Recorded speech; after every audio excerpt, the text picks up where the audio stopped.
What's up? What's up? What's up, everybody? Happy Thursday to all. Happy Thursday. Hello, Dale, my friend. How are you today? Morning. I'm just out here replying to Mr. Jay-Z, the faithful. Already Always there. on. What's up, He Jays? beat us on today. He does. He was fast. He's really good sometime. He was He even definitely. even when the one ran at 11 p.m. He's chiming in. I He love was. it. He was. I was. You know what? That's a faithful. So we love you, Jay-Z. We love everybody else who listens to us now live, and whether or not you're listening to us later, which we know you do as well. But welcome. Listen. We're excited today. For those of you that can't tell with my outfit, football season opens today. And if you can't tell that I'm a Bills fan, you are, please. What is you the didn't Bills? know Is already. Bills like a team or something? Yeah, something like that. I don't know. Did you picked purple because of the Baltimore Ravens? I don't know, something to that effect. I don't No. remember. Could have been. I could remember. But anyways, listen. We're excited today. We're calling it the sports edition. Dale and I are both big into youth sports. We're both into sports in general. I know Dale is huge in his community with his football that he does with them. And I was a soccer coach for a long time. I've taken a little bit of a hiatus. But here's the kicker.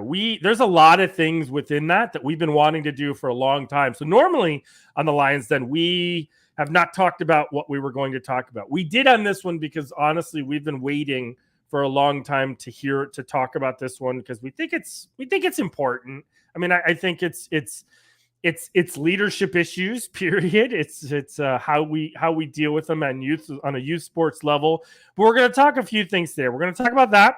We're going to talk about sports figures as leaders. I remember that used to be a very big topic. Are we role models? Things like that. And I know that was something that was in the past. And I want to be able to talk about that again.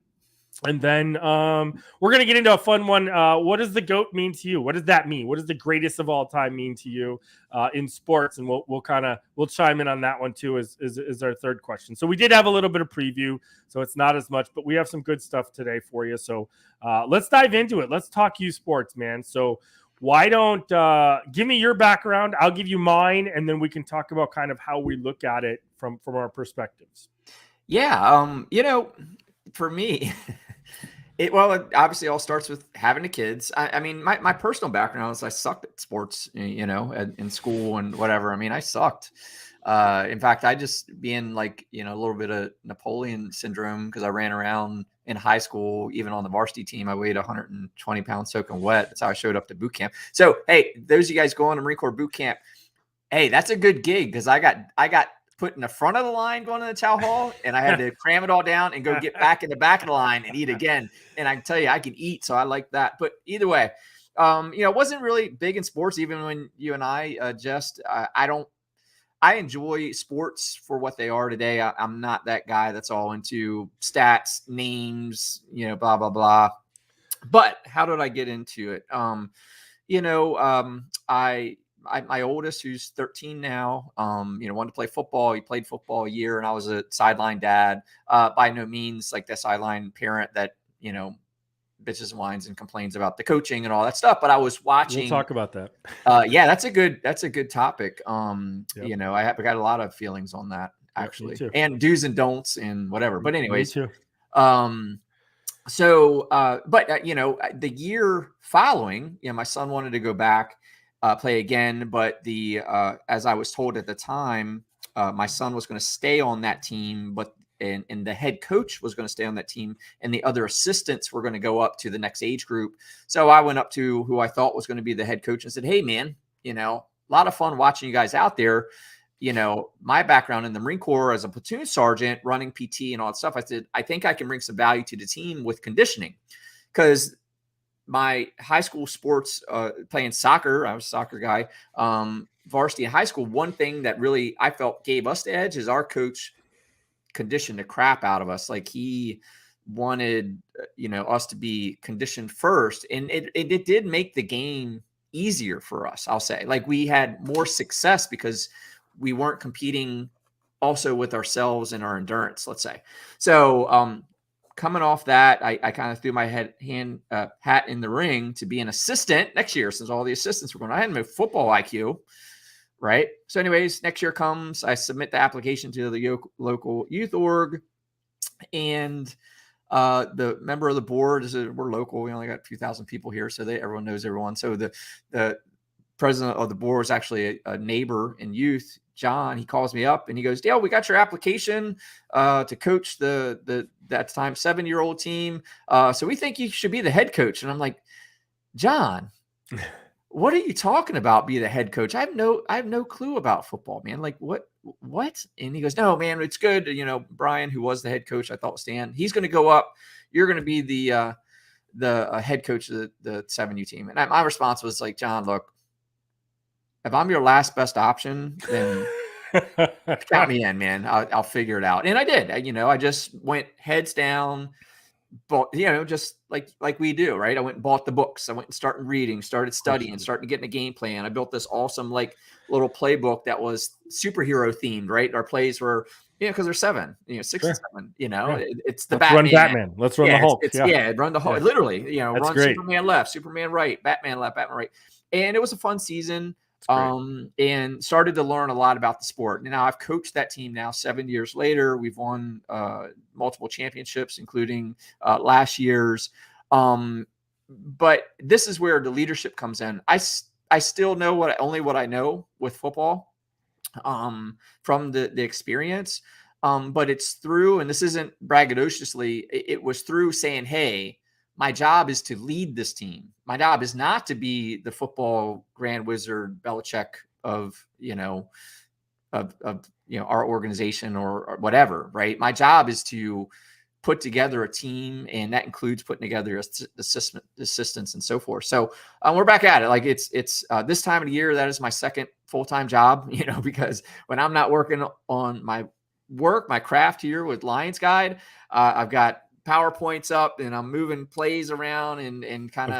Of course you are. Yeah.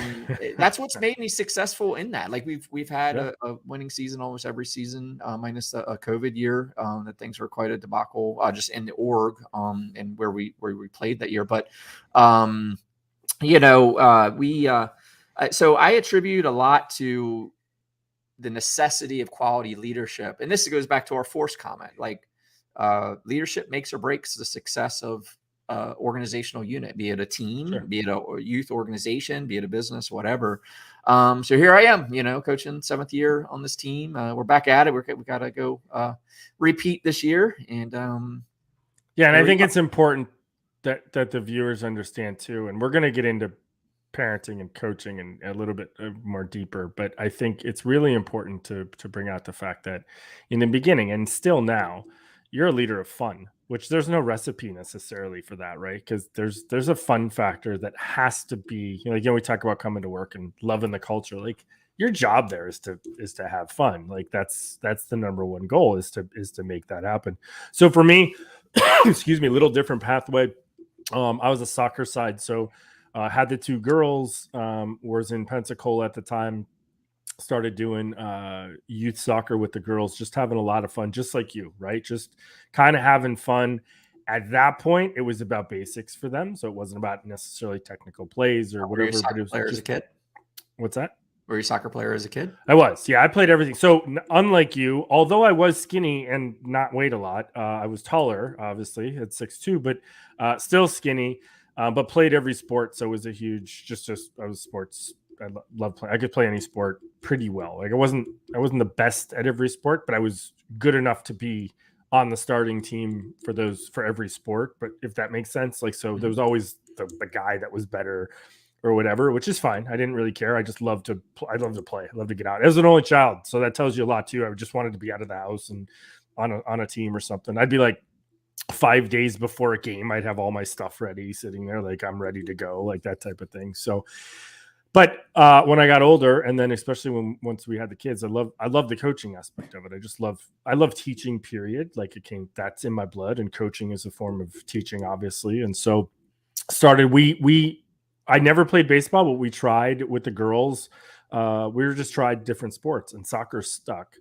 And so then I started to do what you did, right? You start to think about plays, you start to write the basics about stuff.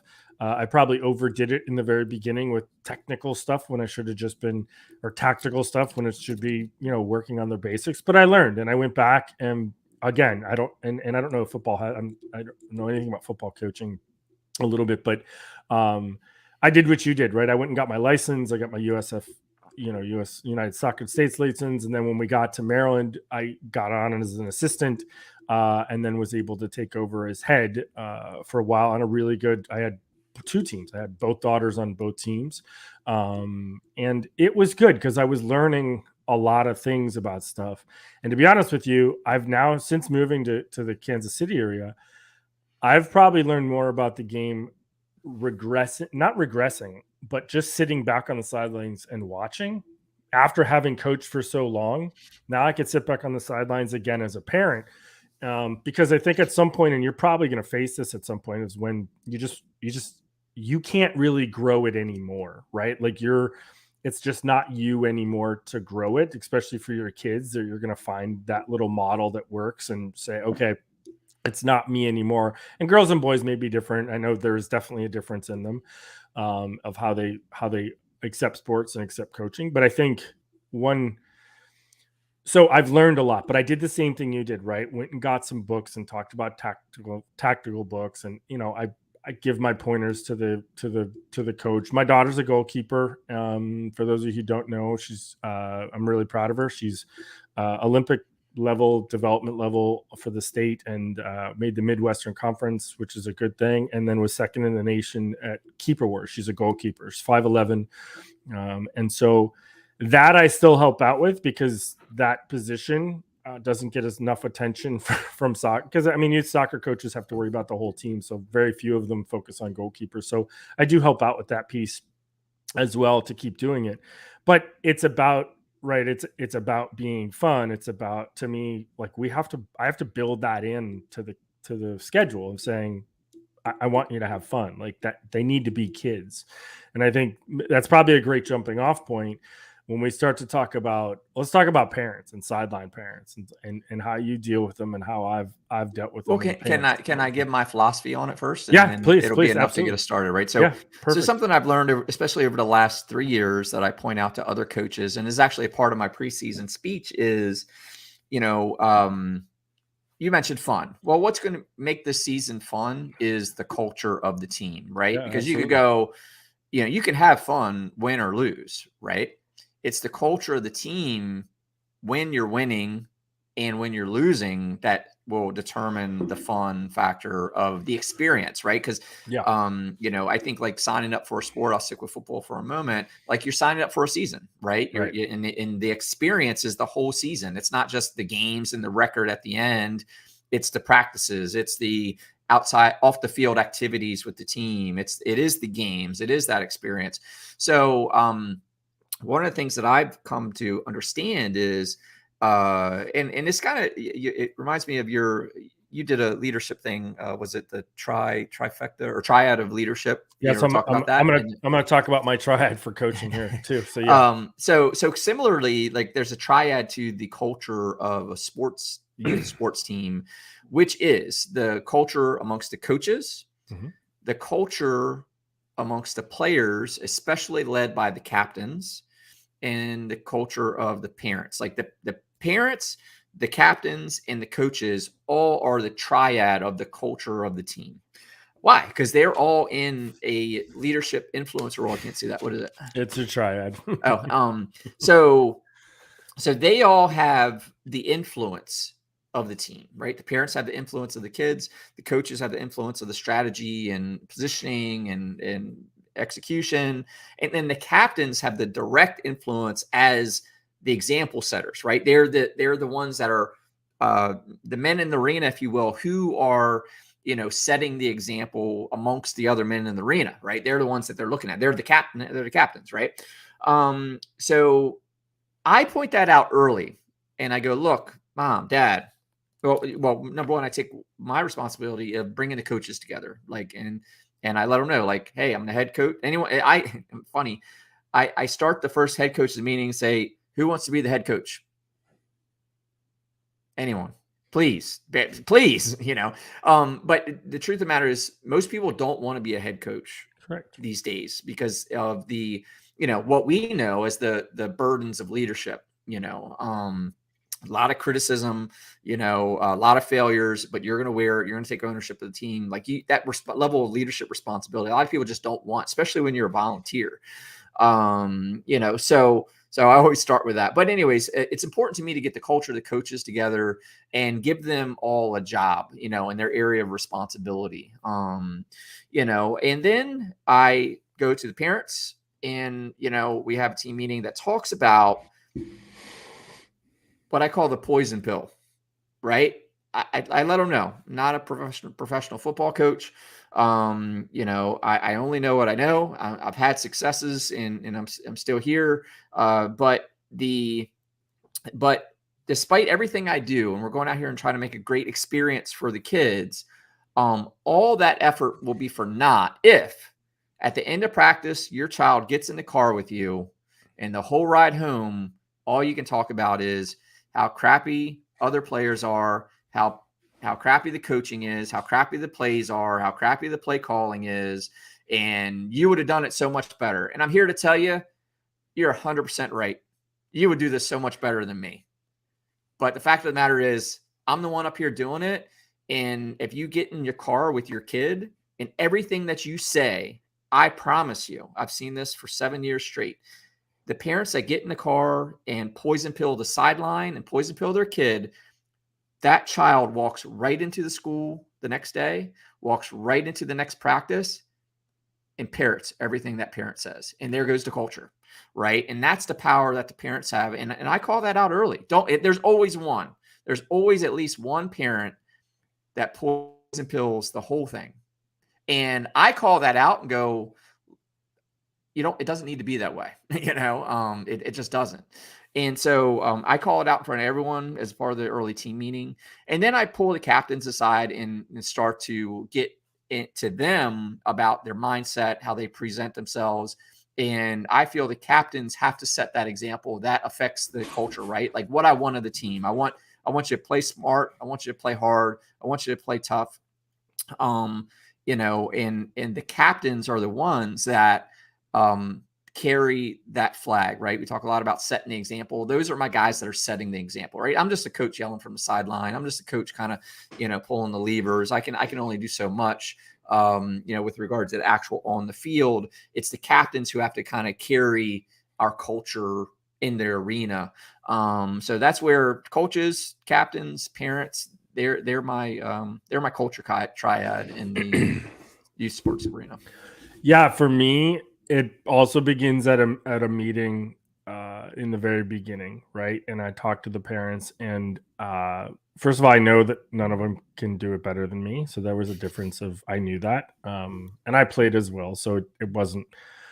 I definitely had the experience level, and that was fine. At least the parents we had. I mean, I knew that too. I knew who we got. It also started for me though at tryouts, right? So our tryouts for soccer too. So, and we're talking two different sports, and there's definitely some differences. And oh, by the way, and for everybody to know this, there is a very big difference of how girls play sports and how boys play sports. And I'm not talking about the physicality levels or whatever. There is just a difference, and I'm gonna bring up a really good kind of show of that as we get into this. I'll give you a great example of the difference between them, because it comes with the captains a little bit portion of it, right? So but I'm fully transparent with everybody from the beginning at tryouts, saying, hey, this is what this team is going to go and try to do, because it's different. We were running mid to high level club soccer, which is very big, right? So and for your and so everybody knows this, and if you don't, different sports get looked at differently by, let's just say, the next level, which is colleges. So for high school, you're watching high school football, you're taking their high school film to go to the college levels, right? Because really the club levels, I think, stop somewhat around the high school age where, hey, it's your high schools now that people are looking at to be able to get on to go to college. Where for soccer, it's very different, where you're playing club all the way up. A lot of kids, period, don't even play high school because they go to the soccer level, because it's a soccer thing. So it's a little bit different expectations for the parents. And we were in the top tier for Southern Maryland. We were in Southern Maryland at the time, down there in Huntington. And so why I'm saying that is because from the beginning, I used to tell parents, look, I'm going to tell you the reasons why I substitute. For us, it was substitutes, right? Because you guys sub every play. You could put a different person in. Ours was on the fly, right? So everybody wanted to be the starter. And I used to tell parents, I was like, listen, your daughter isn't up to, none of these kids are like you talk about endurance. None of these kids are girls are there yet where people are, right? Like college coaches weren't on the sidelines looking at our girls, just like they're not at yours. But parents act like, why can't they be? Where's my Lamar Jackson? Where's right on your sidelines of you got parents saying, we're in Centerville, Maryland. Baltimore's right there. Like we need, right? What are we talking about? I'm talking about your parents that are just right. They're hyper focused sometimes on like the far off goals that aren't really realistic yet. Let's just remember as relates to their child. Correct. Absolutely. Or the team in general too, because I had expectations for the team. So I wanted to make sure from the beginning, you talk about leadership things and making clarity for everybody. Hey, listen, this is the reasons. If you ever have problems, please. And I was getting to the age I don't think you're there yet where you're close to being there, I think, with your age groups. But I was at the age groups where I was like, listen, let your daughter come to me first and say about playing time or about why am I not about X, Y, to Z, right? I was right because he's, my boys are eighth grade, about to go to high school. Okay, I say, hey, this is how your world's going to work next year. Correct. So guess what? Yeah, this is how your world's working now. Yeah. And listen, and again, you're paying for it. Like the parents are paying for it. So they have, to my eyes, they had the right though to come to me because they are paying for it. Sure, it's a paying sport versus a high school where, listen, your kid's not playing and you can't say anything to me because I'm right. I mean, there's a very big difference, I think, between the two in that. That's kind a of good point. You know, it is. And I gave that to them, right? I gave them that credit. But I said, listen, if I'm subbing your kid, like here's a great thing for substitutions, right? People would flip out about substitutions. And I'd be like, stop. I'd be like, I want you to understand why I sub. And I would say this is about the transparency of leadership to me in the very beginning at that parent meeting. I said, I'm either subbing for one of four reasons, 3 or 4, whatever it was. I can't remember. One was your kid's tired. Whatever that reason is, it's cool. They're going to get tired. They're kids, right? Number one. Number two, I can't communicate something to them that I need them to know. So guess what? I'm going to bring them over on the sidelines and let someone who was listening to what I was saying on the sideline, on the bench, go in and perform that so then someone else can see it. 3 was perspective. I truly believe that your kids have a different perspective from the bench where there's no pressure on them to perform when they're sitting there and they can take something in and see it. It's like getting the 10,000 foot view from a 13-year-old. Like, look at what's happening. And you don't need to be in it to see it, right? Because that happens the way that it does, right? And you can do the same thing, pull someone back. You have a little bit more, right? Your defense comes off. You can talk to your defense and say, "Hey, this is what's happening." You kind of get. I think it's all the same, because as you were saying these 100%. Things, I was thinking like, yeah, we do these same things that, you're right. Like, you have to have substitutions. So for the right to back to leadership for a second, like it's the equivalent of. Well, not the equivalent, but it's the means to communicate, right? We talk a lot about leadership, like how important communication is. But you've got these rules on why you sub. Do you feel that kind of, communicating your intentions ahead of time was that a lesson that you learned from not doing that in the past, and has it helped you kind of mitigate the explanations after the fact where you got to go explain yourself? I did it for patient education, right? I'm a patient. I did it for I like that. back to my wave roots. I did it for parent education, right? I was educating myself through my knowledge and going to get courses and reading books. I was educating the players every single time we had a practice or we played a game. My goal was to educate the parents as well, so they understood why something was happening. And because what I ended up doing then is I felt like I changed that toxic environment and that poison pill that you talk about. There was no reason to have that, because here's what I knew. and you know this too, where we lived down in Southern Maryland, every place we had to go, we were usually driving to DC, driving to Baltimore to go to games. So I knew I had the girls for 2 practices a week and then a game. So if you think about that, that is an hour and a half, 3 hours of practice, right? Because it's an hour and a half a piece, plus the game, which was running 2 at the time 35 to 40-minute halves. That's when I had them. So they were driving probably more with their mom and dad more than I had them on the field. So my goal was to say, hey, listen, I'm going to educate the parents up front and teach. And I would tell them, hey, listen, our goal is to play a 4-4-2.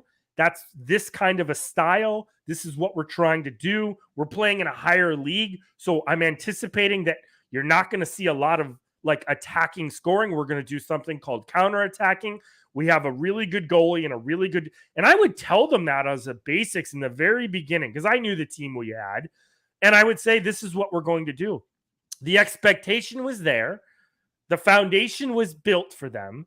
So that way, when they came to me with problems, and there was a couple, because I had a great manager. Her daughter was part of the team, love her to death.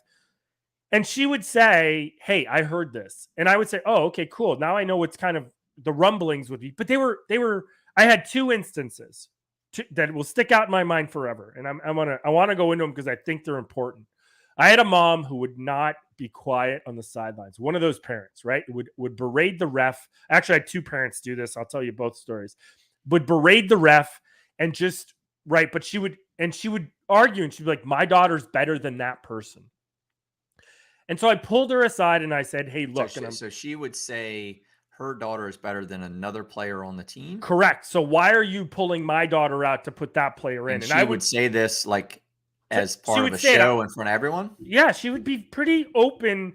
Now, she wouldn't say but she would definitely be like, why is she pulling, Sarah out? And I'm making up names here, but right. And so finally at the end of the year, it's a true statement. It was just the way it worked out. We had tryouts over before the end of the season happened. So just so coincidentally happened like that with the way soccer works. So I didn't take her daughter in the thing. And so I pulled her aside at the last game. It was an away game. And I said, I'm not taking your daughter this year. She said, you can't do that. And I said, I can absolutely do that. And she said, well, why? And I said, because of your actions on the sidelines. She goes, you can't not take my daughter because of me. And I said, I can absolutely do that, number one. And I said, here's the lesson. I said, every single time you say stuff on the sidelines, number one, I was like, your daughter's embarrassed. Like, she's embarrassed. She's embarrassed that her mom's yelling on the sideline. I said, number two, when college coaches call me, and they will at some point, and say, how is this kid? They're not asking how she plays. They've seen it. They want to know the rest of the intangibles about it. And a number one question, one of the biggest questions is how is the family support? And I said, if I lie to them and say that you're that you're not this disruptive, right, at all costs she needs to, I said, no other kid then is going to get recruited for me later on because that I've just shut that college. It's an integrity thing, right? Like now, yeah, absolutely. Yeah, they don't trust your feedback. I said, leave your daughter alone. I said, I've done things where I put your daughter on the opposite side so she's not near you on your sideline because I don't want her playing for you. She's not playing for you anymore. She's playing for her. I told all the girls from the beginning, and this is another thing about transparency. I used to watch in the younger age groups, girls would look at the sidelines after they like scored a goal or something. They'd look to their moms and dads and be like, yeah, did you see me? The older groups, I said, listen to me. I said, the only people who do you play for? And they instantly all reacted and said, oh, we play for you, coach. And I said, you don't play for me. I said, you play for the person next to you. You play for the 11 on the field next to you. And then the 6 or 7 on the bench. I said, those are the people you play for. I said, then you can play for me. And then you can play for your family if that's what, I said, but we're done with that. We're over that at this point. And we all have to get to that point where they're not playing for their parents anymore. They're playing for themselves and they're playing for their team. Right. And when it becomes that, there's a huge burden off kids that you just watch happen. And they're just like, and that changed. I eventually ended up taking that girl, number one. That's And fantastic. Yeah. because I talked to the mom and said, listen, I never had a problem with her on the sideline whatsoever that next year. And this was right before the COVID year happened. So we didn't get too far into it, but I never had a problem with her. And she was so happy. Like I could tell she didn't thank me to say thanks for doing that. But obviously because I had cut her But it's from the something beginning. probably someone's never said to her, 100%. right? Like she's Right. never heard that perspective Never. in it. And it is a Yep. bit of introspective and this is the magic. We talked about this on the webinar yesterday, right? This is the magic of having these types of conversations with a coach or mentor, whatever, that you're here, man. Like you're in your own little world that you've concocted based on your impressions or whatever. And you're going to think all that's hunky dory, but you need that person in your life that goes, hey, have you thought about this? Or did you know that X? And that's a form of, from a leadership perspective, like, because, we talk often like leadership is direct leadership. And then there's influence, like to have the power to use leadership traits and principles and have influence over someone such as you did. Like she doesn't answer to you, right? This parent. Right. But to use your influence as the coach, right? Because you do have influence over the situation, right? Because you are in charge, maybe not necessarily in charge of her, but you have the ability and then the leadership skills to go, hey, like, well, here's the truth of the matter, like, and how it's affecting our mission, right? And why I'm not going to continue to keep you around because of how it's impacting our overall mission. And I think, like, yeah, it's great. It's great, dude. It would, and I probably had listen, there's not a huge population of girls down, and this living in Maryland, there's not a huge population of girls that we were pulling from. The girl had been on the team. Most of the girls were on the team for the last 3 or 4 or 5 years. So it wasn't, we knew, but it was a point to say, like, if she didn't want to change, they would have had to gone someplace else. And I think she appreciated it a lot because she understood, like, you're hurting. In this case, she was so worried, and they had come from a probably a lower income family. They had a lot of kids. Again, no judgment whatsoever. They really wanted her to make it, and she had a skill set without a doubt. And I don't know how it is for football, but if you're playing at if girls, I'll talk girls here.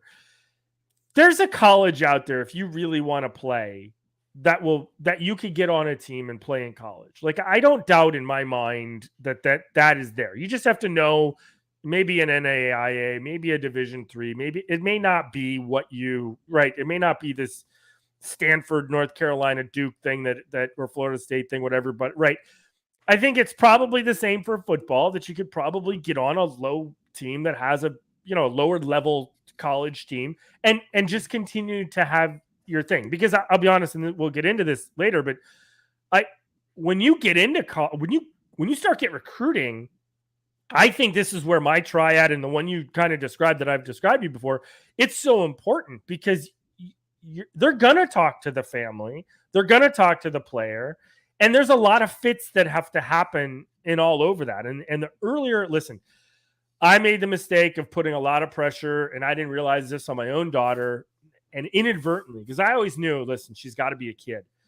But it was like, hey, let's talk about your college thing. And when you have a child that's a good player, there is some pressures where their friend group, and this is what we don't think.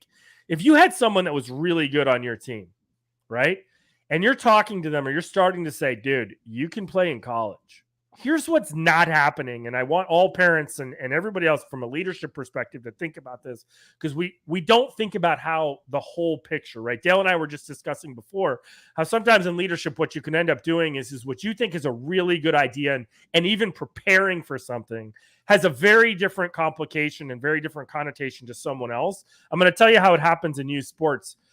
My daughter, for example, we were talking about colleges, and we were having conversations about it, and I knew I still had to manage that for her. I knew it wasn't something she could take over, and she's still not at that point where she could take it over. But here's the part I didn't realize. She's not having that conversation with her friends, because her friends aren't having that conversation. They're still being kids. They're still being ninth graders, right? They're not thinking about college the way we think, right? Like, you remember, Dale, and we all did this. When you're in the Marine Corps, you thought about Friday. what was going on Friday, right? Like Monday happened, Wednesday, we're like, you didn't think down the road to whatever, you were thinking about Friday. And I had to go back and go, I didn't realize her friend circle wasn't thinking about that kind of stuff, even though she had to. And that was a big pressure. And I think that's something from a youth coach perspective too, parents need to realize is that their perspective from a kid, you may see down the road for them and understand what's going on. And maybe you need to manage that internally and prepare, and give it to them in, how do you eat an elephant? You eat it in bites, right? Give it to them in bites, because that's not what's going on in their lives. That's important. And you're never going to make it important without shoving it down their throat. And then that's the fear of them just walking away from it, right? Like there's so many examples of people getting it shoved down their throat, of being just an overbearing parent with it. And I think you just have to be patient. You have to, because it's them, right? You talked about your captains taking over and taking responsibilities and everything else. And it's just a very big thing that I think parents don't think about. And that's a good thing for coaches to talk about. Yeah. And I think with the captains, what I want them to be accountable to is the power of their influence, right? They're the best kids. They're the ones that all the other kids look up to, right? In some way.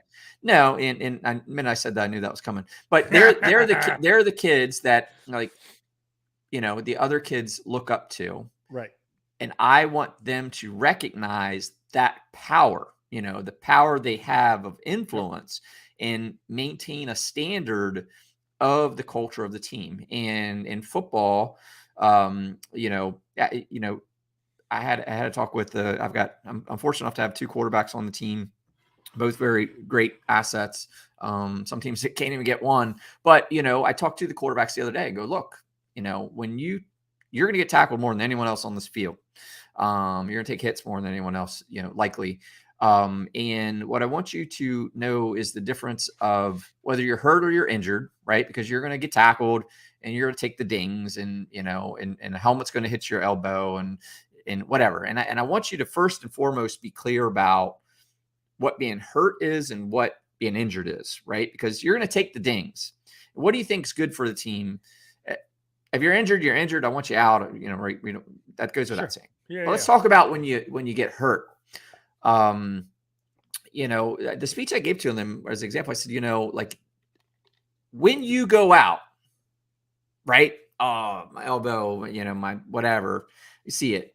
I said, it has a detriment to the team, right? They see someone they look up to go walk off the field, head down, don't want to be out there anymore or whatever. And I said, what do you think the rest of the team who looks up to you, how do you think they perceive that, right? They go, oh, well, geez, if he can't be out here, or he doesn't want to be out here or whatever, what's that say about me? Because they look up to you, right? So what do you tell the team then? What do you tell the team? So for me, I look at it a little bit different than you. Well, let me finish it. Okay. And as opposed, and what I was talking about specifically was, you're going to take the dings. And what I want you to ask yourself is that, am I injured, or did that just hurt?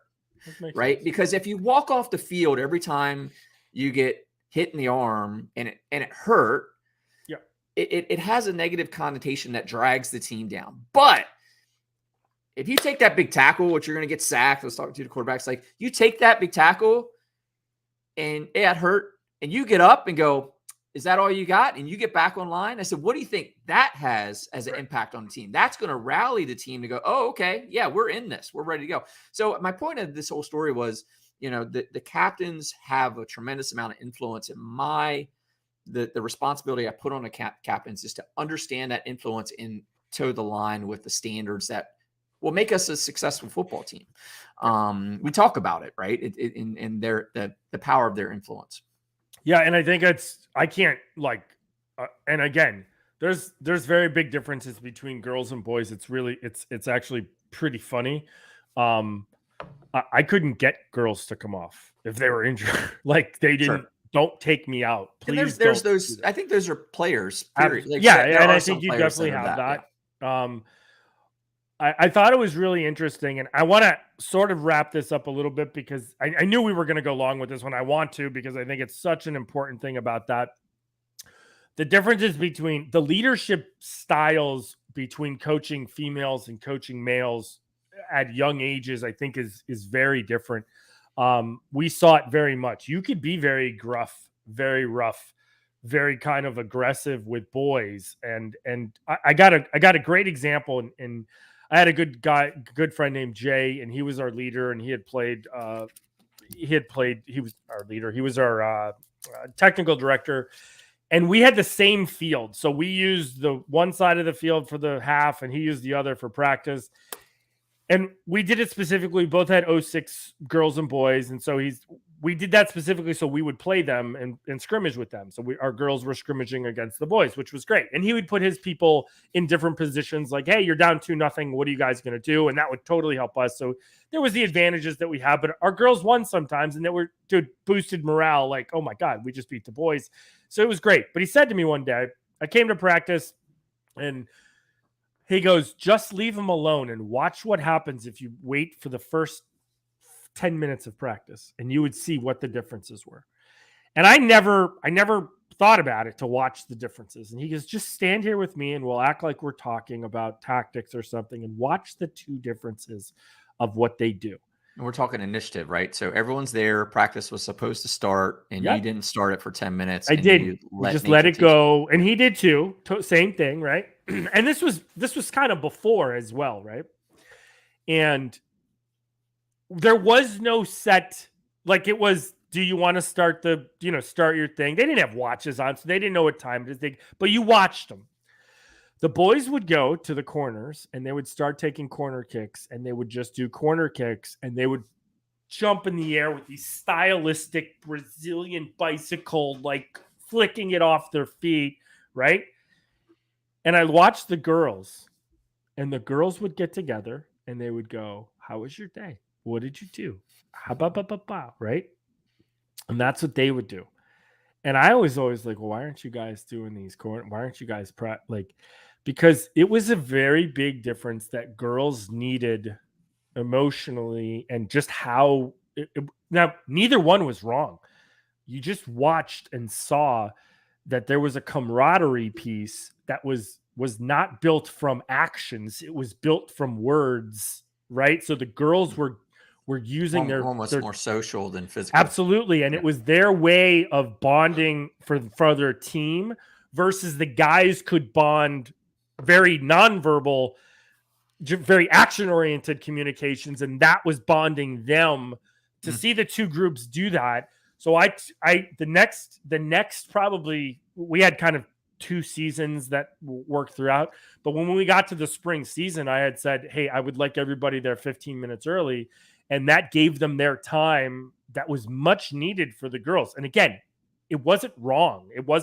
I'm not comparing as one's better than the other. It was just unique to their genders to see how they formed their teams and got their team unity, because we had people from all different schools, like you guys probably did too. So we had 4 or 5 different high schools or middle schools that we were pulling from and to form the team.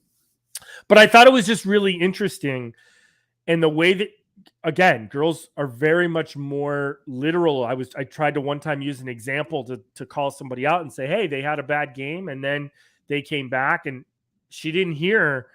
The mom called me later and goes, did you say in front of everybody she had a bad game? And I'm like, yeah, but I was talking about how she had a great practice because she bounced back. That's not what she heard. All she heard was bad game, and then stopped everything. Where boys, you could be like, hey, knucklehead, don't do, like, you could, it's a very different way that you can communicate with them. And that's a learning curve for coaches, period. I would argue with anybody, and anybody I've talked to who switched from boys to girls or whatever, would talked about the differences being able to do that. And it's a niche for that things. But again, in my opinion, you start with the transparency. You start with the basis that making sure that this whole thing is about fun, that it's got to be, that, and then you instill the little bits of what you want to create your culture, right? You're doing things to eliminate the poison pill. You're doing things so that they, that the captains realize what their what the power that they have of being a captain and wearing an armband. And I put in the same things. Here's my expectations. Here's why they're going to look from you. You're probably never going to come out. That type of stuff. I think we were definitely on the same page for both. I thought that was good. Here's one for you with regard to coaching style, much like leadership style. You mentioned earlier, like, you can be more gruff with the boys, maybe as compared to girls. But my question for you is going to be like, so does gruff work? Does the bully coach style, does that work? So here's the thing. I think when you become negative and toxic and you start to do things like berate things on, like, that is 1000% a toxic coach, and you need to walk away from that. Right. However, I will say there's also an expectation, though, that you're pushing kids, right? And sometimes that requires, I don't care whether you're boys or you're girls, sometimes that requires. I have a hard time sometimes with the quiet coaches. I just feel sometimes that's not, I struggle. When you say that's required, what is required? Sometimes being able to push them and being able to say, whenever I was an active vocal coach, I wouldn't tell somebody like, so I'll give you the example, right? I would never say, watch that girl, she's making a run. What I would say on the field or from the sideline was, keep your head on a swivel, right? Because I always have thought, and this got into the parent too. Parents notoriously in soccer will be like, great shot. And I'd be like, that wasn't a great shot. She just kicked it. She kicked it from 40 yards away. The goaltender got it, and they got, like, it was an easy save, and she just gave the ball up, right? Sure, so parents don't necessarily know what's good or what's not necessarily in all sense. So when I coached, when I did the negative, I did talk negatively. Let's put it that way, but I wasn't. Can we rephrase that then? You were critical of poor performance. Let me because when you say negative, because I think there's a way to be critical that is progressive in the matter of moving the team forward, and then there's a style of being critical that hurts the player. Correct. I would never do it that it would be like, so I'll give you a great example. If everybody expects goalkeepers in soccer to make a save, when the truth of the matter is the shooters have 100 times more advantage, especially when they get to the big goals, than the goalkeepers ever do. But what I did was I made sure that when we talked, so two things I made sure to do. If I ever told someone and I was critical about what they were doing, one, I wasn't toxic how I said it. I would say it in the sense of being, I expect more from you. That's not what we talked about. Get it together, right? Get your head straight type of a, I came from that angle versus you suck, right? Like that, you're horrible. Like that's not how I intended to do it. And here's the other thing coaches forget. When they turn around and then they mumble something or they say something that maybe they're not at the player, everybody on the bench hears that. Yeah. Right. And that's a huge, so I am a huge, that was my fourth thing for the parents was bench time is good time. Because you get to hear from me of what I'm thinking about what's going on. And if you're listening, I got that from Gino Oriama from Connecticut. He said, dude, if you're on the bench, you better be paying attention if you're on the Connecticut Huskies women's basketball team. And that's a great book to go read. Because he said, you're going to learn so much so that when you go in, you know what I'm thinking from the bench time. So I've always thought that. But as a leader, you're also they're soaking that stuff up, listening to you. So you can't be, right? Because the other part is you can't be like critical but non-toxic. But then you're also the poison pill, right? Because now the players on the bench are going, man, the coach said you suck. The coach PO'd when you did that. Yeah. Blah, blah, blah. Here's the other thing I did. When they came off the field, I 1000% made sure that I was teaching the lesson right then and there, and I didn't let it wait, right? So they would come to me, we'd be away from the bench, and I'd say, hey, what's going on? Are you tired? Do you see how they're attacking you? Like I would. Well, that's what I was looking for from you, correct. Right? Is like, from a leadership perspective, like and look, let's talk, because this is the same thing in leadership and business and the like. There's an issue to solve for. How do we solve for it? Do we run into the shop and go, "You're an idiot. What'd you do that for? What the heck, man? You've been here 5 years. That was stupid, blah, blah, blah." And as opposed to like, there's an issue, you got to go same page it. Like, hey, like you're saying here, like whether it's a player or someone, a subordinate, you got to go and goes, "Hey, man, like I noticed this. What's going on?" Like, because we got to make sure we're on the same page, because one of the things I know, like working with players and even subordinates, like if you don't start to go, "Hey, are we on the same page with what just happened?"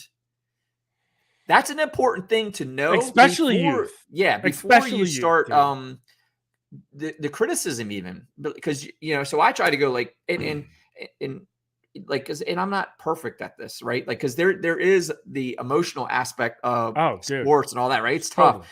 Totally. So I'll say I'm perfectly human where I have my moments, and I try to rein in the beast as conscious and mindful as I can. But I know the right thing to do is when a player's having a challenge on the field to communicate and go, "Hey, what do you think's happening out there?" And if they go, "Yeah, man, the guys beat me online every time. I'm not sure where I'm going wrong." Good. So we're on the same page. Right. He's beating you on the line. This is what I want you to do. I want you to drop extra 5 yards, give him space. He's faster than you, so you got to keep him in front of you. You need more space, right? Or right now you can have a conversation.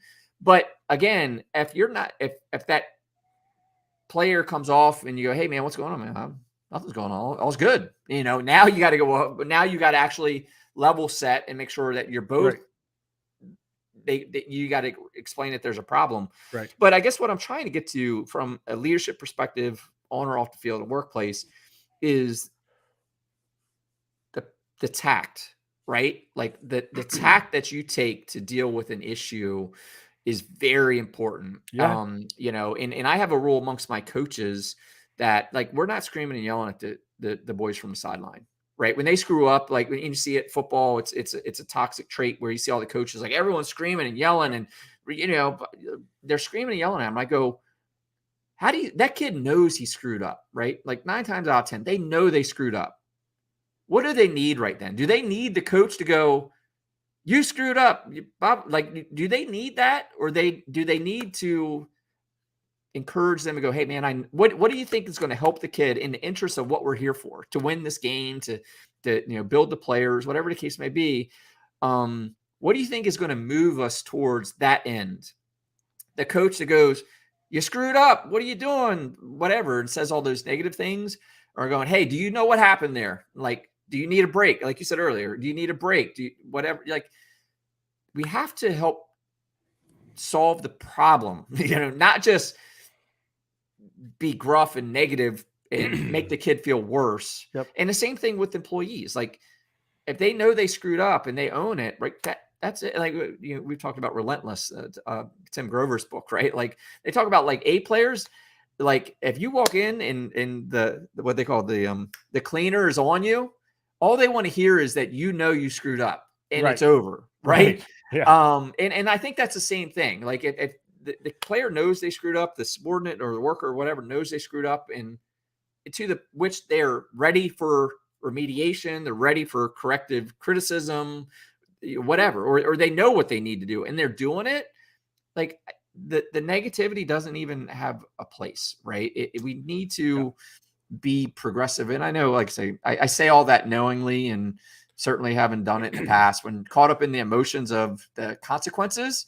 There's that. But I knew I was very aware with females that your words could be very piercing. Again, I think there's a and I don't think that's gender specific. I absolutely think it's gender specific.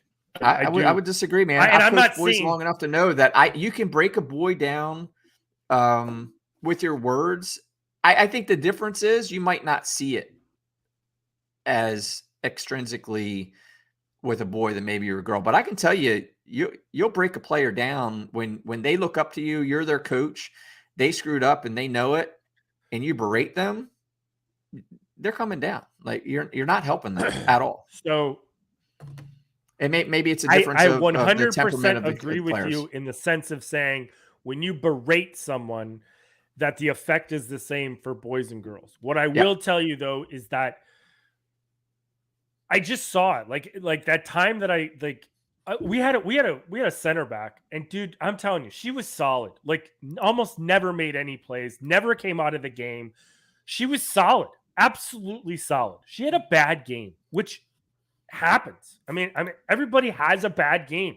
I don't care if you're professional or everybody has a bad game. She had a bad game. We got to practice and she killed it. Like I've never, like she knew she had to, she did it all on her own. I never expected her to come back at that Monday practice and just destroy everybody. And she did. And afterwards, I wanted to use her as a good example of saying, hey, look,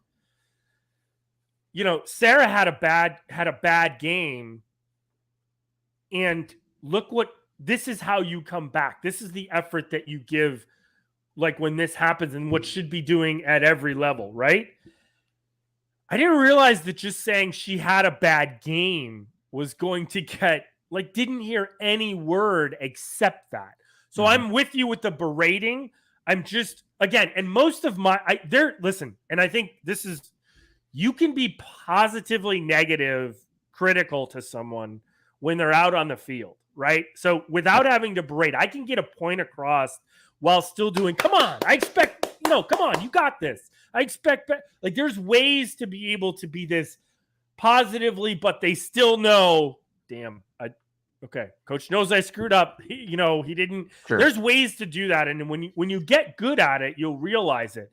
And to be honest with you, I think there's a level of, like, you'll know the kids that can take a little bit more and that can't, and so you got to be. It's like an employee, right? You'll know which ones need a little bit more lifting up than they do, and there's no, like, you feel that with players and how they react to stuff, because they're not all the same. They're not all on the same skill levels. They're not all on the same mental levels. They're coming from different backgrounds. They have parents that act different ways.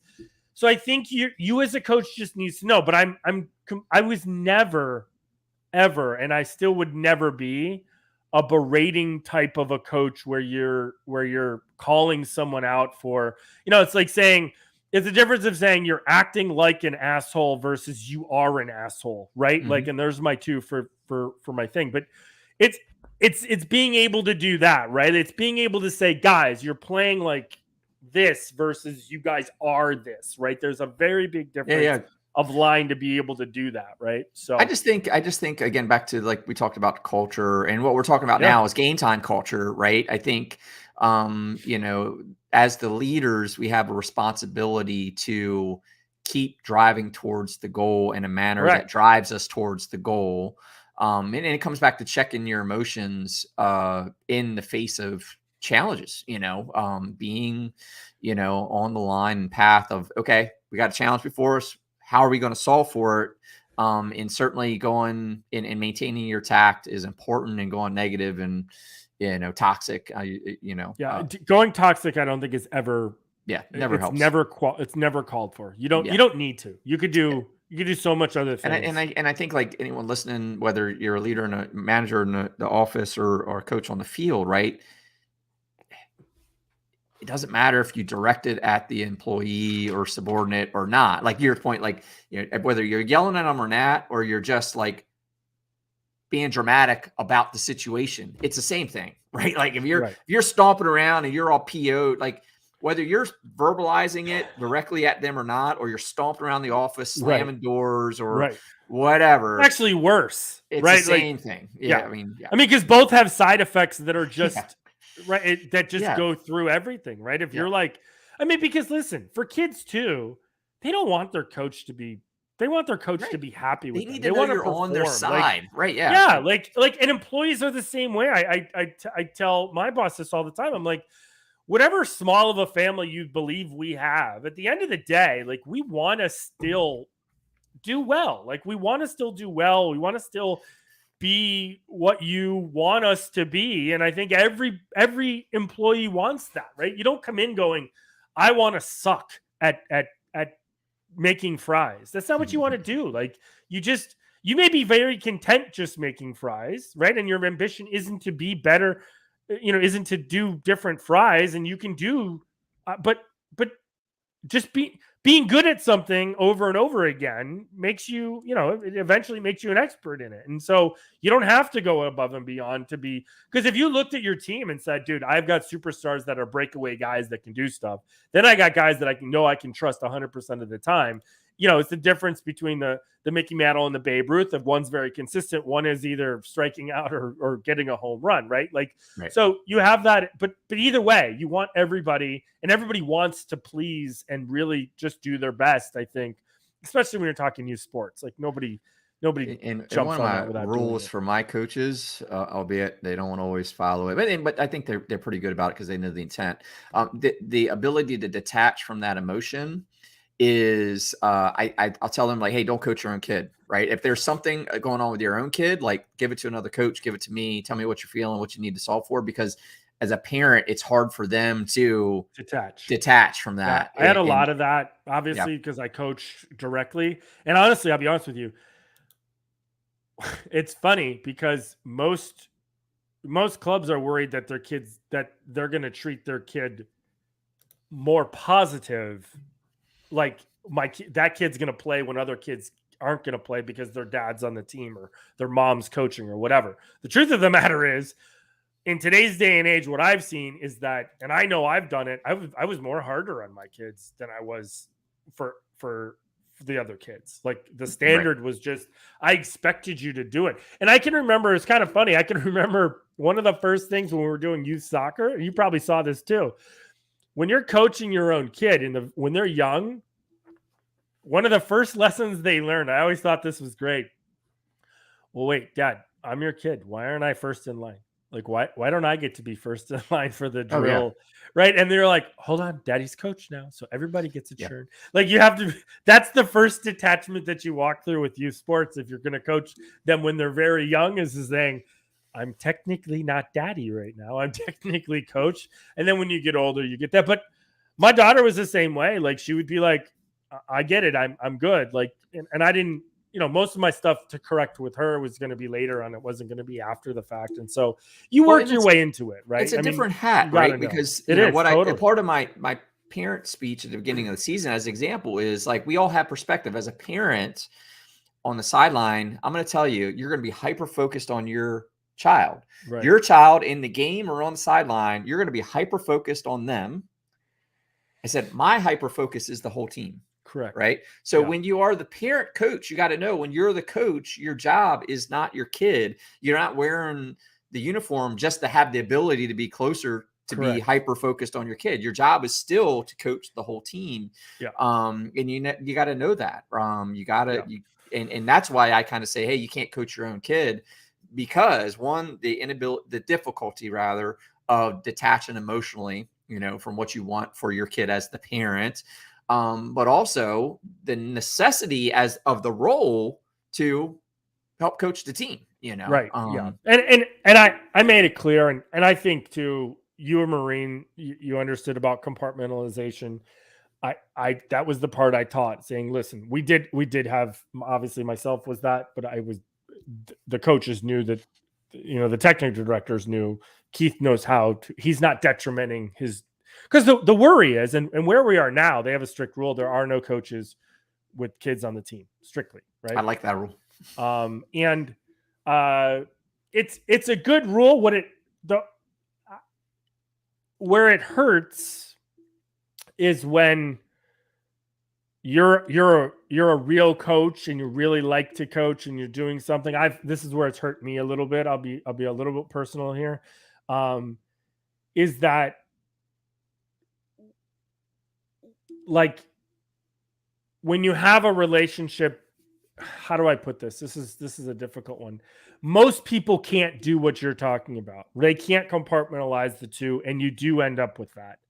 So, and that's the norm. I get it. And the club that we are at now uses a very strict psychology-based thing and saying, look, just let your kids, don't even talk to them, just let them have fun. And I'm all into that 100%. But I also know it's different when you have, it's a little bit different when you have somebody who's in some retrospect when you're having to manage parts of their, like the college piece. Like my daughter's not ready for that. Like she doesn't need to be ready for that yet necessarily, right? She just needs to be a kid still. And I think that's the part that gets lost, I think, with parents, is that they're like, well, my kid's gonna be no, like, and I'll be honest, they're here like, to have fun with their friends. yeah, like that has to be that way. Or when I'm like, I find myself getting caught up in it a ton, and I'm like, hey, hold on, let her go be a kid. Like when I think that maybe she should be whatever, just let her go skateboard, let her go listen to her music, let her go have fun. Like, and I think parents have to realize that too. And I saw that with that woman she was so bent because they came from a low income family. Her daughter had a shot of being the first one to go into college with her skill sets. And I was like, cool, just back off. Let her be herself. She plays a lot better when you're not harping on from the sideline and she's hearing your voice, and like, just back off. Don't worry about it. Like, and trust in the process that we're doing, that, like, she doesn't have to be out there 24/7. Like, she gets tired. Like, let her come off, and like, it's okay. Like, you're reading it completely wrong when you just think they have to, because I mean, you hear the stories, right? You see these stories on the 30 for 30 for ESPN and whatever, and you hear about the blind side, and you think that these kids just grinded and that's been them successful, when I can tell you that there's 100 stories of them getting to the pinnacle, and then just being, like Jamarcus Russell and Ryan Leaf, and all the stories about people just collapsing when they got there because they were like, like, you and I know this, the pinnacle of leadership of whatever we're doing. I got to the pinnacle of being a command master chief, and I was like, oh, like, I thought it was okay. This isn't what I thought it was going to be necessarily. Like, it's not right. And I think that's what kind of lets. So in youth sports wise, talk about a leadership thing, right? let 'em How play. true is that? Like, all the employees, they could do the manager's job better, right? I should have that job, and you're like,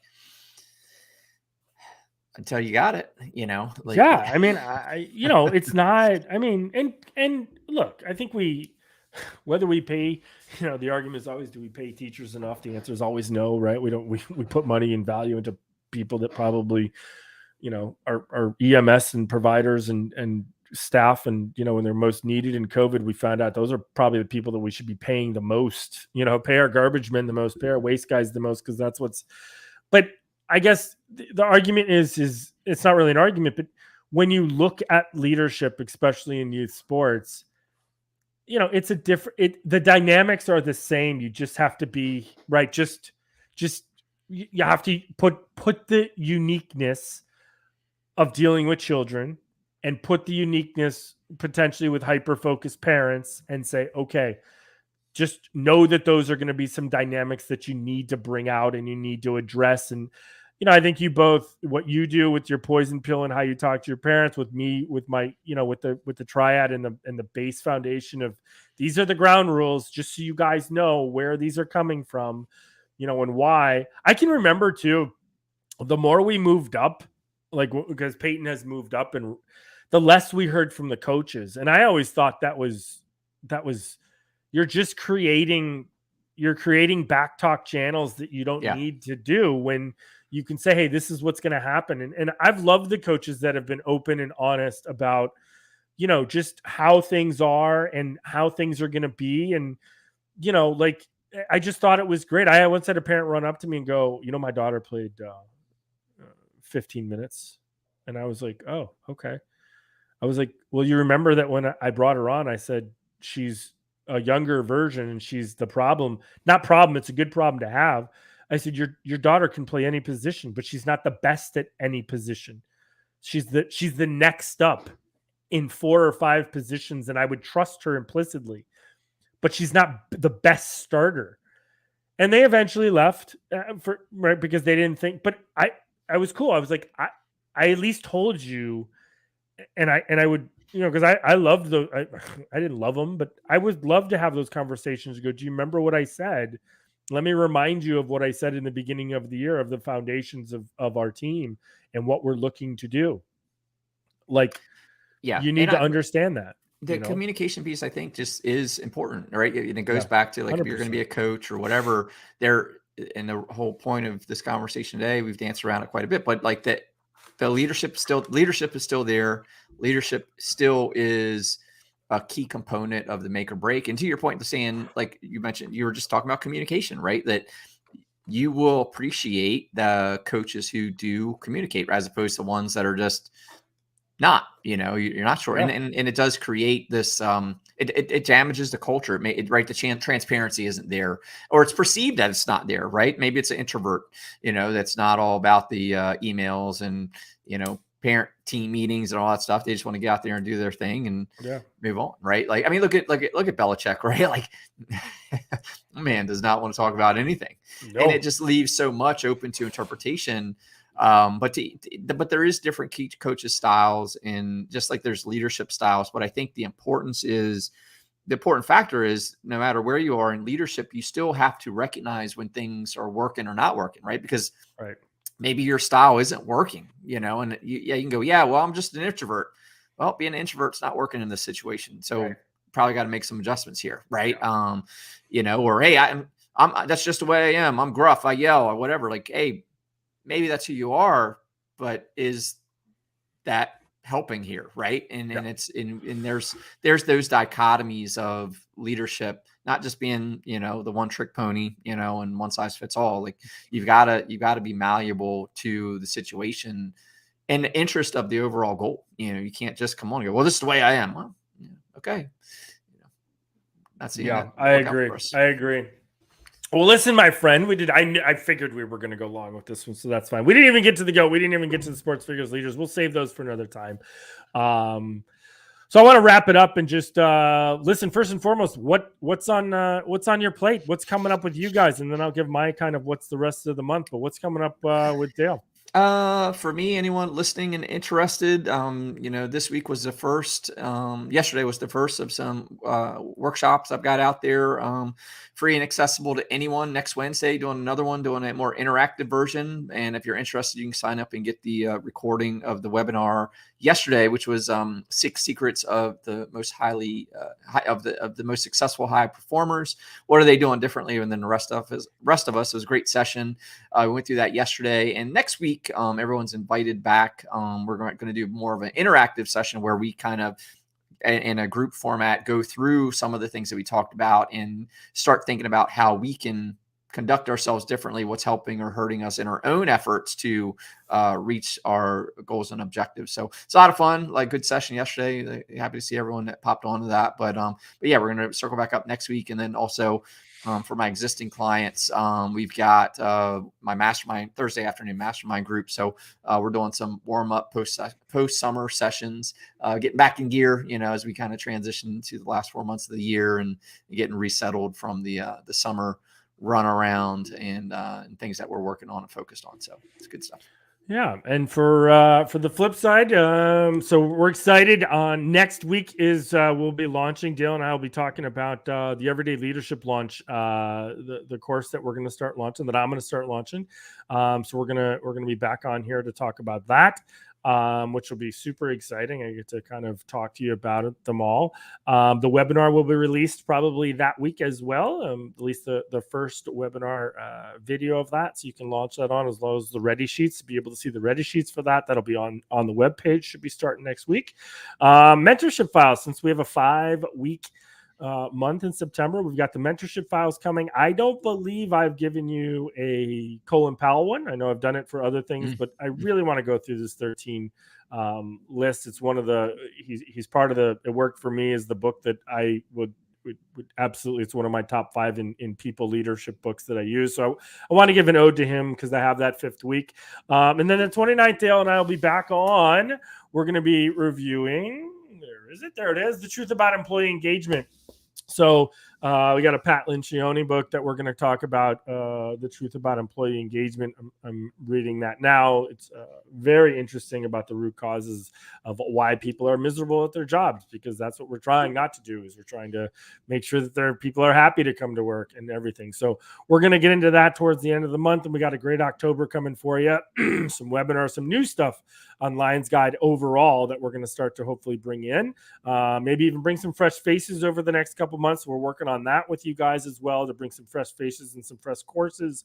But we're super excited for the changes coming up here in the fourth quarter kind of the year. So thanks for stopping by today. We always appreciate it on the first ever kind of sports edition, even though we did a sports edition review when we did Man in the Arena. But we've always wanted to talk about youth sports for a really long time when we got to. And again, it's just it's no different than regular leadership. It's just you're doing kids, you're leading kids versus leading adults. So listen, thanks everybody for stopping by. As always, have a great rest of your week. Hope you had a good, by the way, weekend.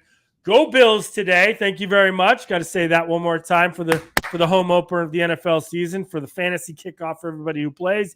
But have a great week. We'll talk to you next time on the flip side. As always, talk to you and flip out. Thanks, guys.